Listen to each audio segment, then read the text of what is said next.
Good evening, I'm Britt Hume. Tonight, Fox News Channel and Fox News Radio are presenting a unique presidential candidate forum. Gentlemen, welcome. Let's get to it. Taxes. Happy to. Let's talk about taxes. One of the great lessons from Ronald Reagan was that lowering taxes helped build our economy. Senator McCain was one of 2 Republicans who voted against the Bush tax cuts. I believe the Bush tax cuts helped our economy grow. Thank you. I'm in favor of tax cuts. We'll do them, but we'll cut spending when I'm president of the United States. But Governor Romney, does that answer your concerns? No, it does not. We've also heard for years a lot of people in Washington talk about how they're going to cut spending and cut out earmarks, and year after year spending grows and earmarks grow, even under Republican leadership. Ask Jack Abramoff, who's in prison today, a guy who was a corrupt lobbyist and his friends, if I haven't cut spending. Government's supposed to work. It's not about the politics of saying I never raised a tax. It's about saying I made government work. Facts are stubborn things. I think, Mike, you agreed that net, you raised taxes by $500 million. Is that right? You know, Mitt, let's talk about how stubborn the facts are. Answer the question. The fees I think you raised were more like $500 million, not 240. You came into office with a deficit, I asked you a question. Left with one. You know, facts are stubborn things. Let's get the facts right, okay? I came in, there was a $3 billion Bush tax cuts in 2002. You know, Mike, you make up facts faster than you talk, and that's saying something. So let's slow it down and let's get the facts correctly. Right. Net, did you raise taxes in your state by $500 million? We raised jobs. We built our roads. You know, that's political speak. If someone raises a question, you say it's a personal attack. And facts are stubborn things. And you mentioned that. And did you support or oppose the 2002 Bush tax cuts? I have never opposed the Bush 2002 tax cuts. Now, let me go back to the question I've asked you that you've refused to answer 3 times. Did you raise taxes net in Arkansas by $500 million? By a court order that said we had to improve education? This reminds me of Admiral Stockdale who said, "Who am I and why am I here, Mayor Giuliani?"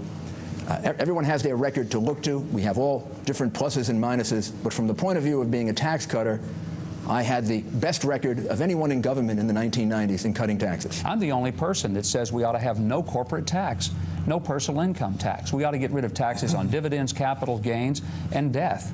I really think our whole tax system is based... You're going to get rid of death?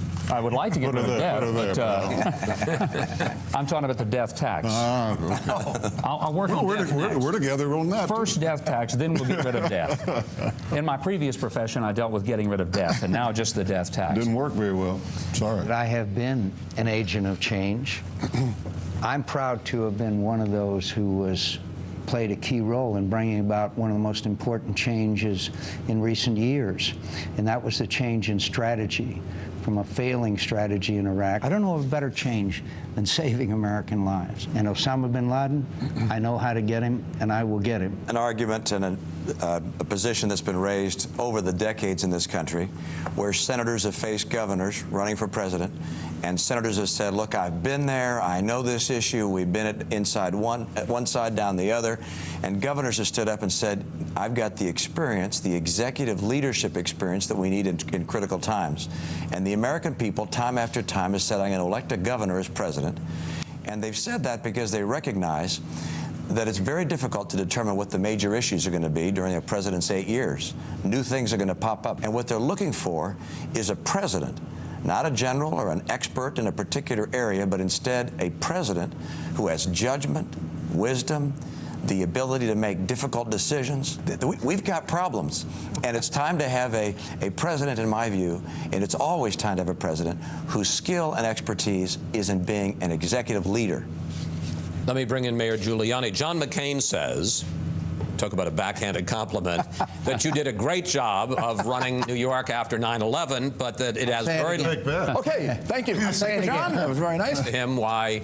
Sure. Being mayor of New York City encompassed a lot more than just September 11, 2001. For 8 years, I had the safety and security of millions of people on my shoulders. The first time being a crisis manager was not September 11.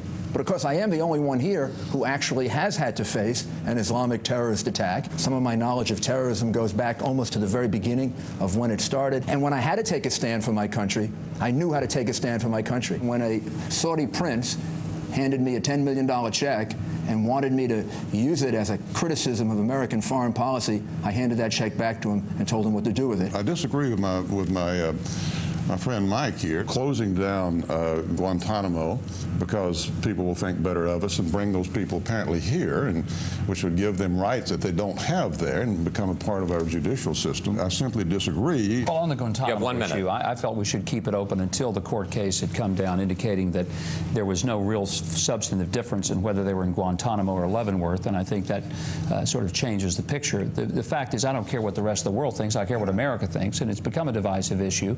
I went to Guantanamo. I visited it. Quite frankly, I visited every prison in my state. I know a little bit about the difference between what we operate and what we were operating in Guantanamo. Wasn't that it wasn't too bad. The truth is it was too darn good. The conditions down there were amazingly hospitable. I thought a little bit too much for my taste, considering what these people had done. I don't think where we keep these people is as important as it is that we keep them and we don't let them go. They get certain rights if they come here. They could get habeas corpus rights by being physically here that they wouldn't otherwise get if they were in Guantanamo.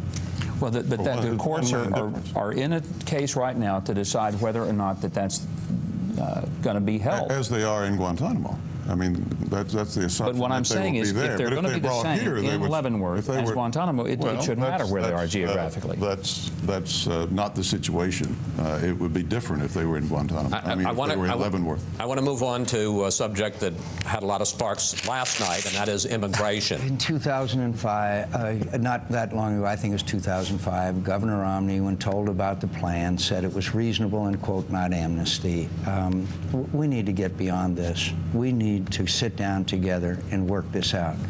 And we have to figure out a way of addressing the issue. People are looking for a positive president who leads not so much horizontally, left, right, liberal, conservative, Democrat, Republican, but vertically, up, not down. Describing differences on issues like on illegal immigration or on commutations and pardons, I think it's important. Now, I should note that some of the ads that have come back, or some of the words that have come back, have been very different than just talking about issues. Actually, I thought Mike's chairman was a little tougher. He said he wanted to kick my teeth in, and I only commented that, well, don't touch my hair. That's all I said. Governor Romney, you said today that you felt that you have been hurt by the tag of flip-flopper. Have I changed my position ever on an issue? Absolutely. But I do think that in the political world, I understand that people are characterizing one another, poke fun at you for different things, and that's part of the political process. I'm not gonna whine about that. Senator McCain, you will be 72 years old by Election Day. That means that if you are elected, you would be the oldest first-term president in the history of this country. Look, I'm older than dirt. I got more scars than Frankenstein, but I learned a lot of things along the way. I just want to say I've met his mother. Yeah, my 95-year-old mother. All the polls indicate that this looks, at least at this point, like it's going to be a Democratic year. Senator Thompson? Politically, I think I'm the only one here who's never lost an election. I haven't run that many.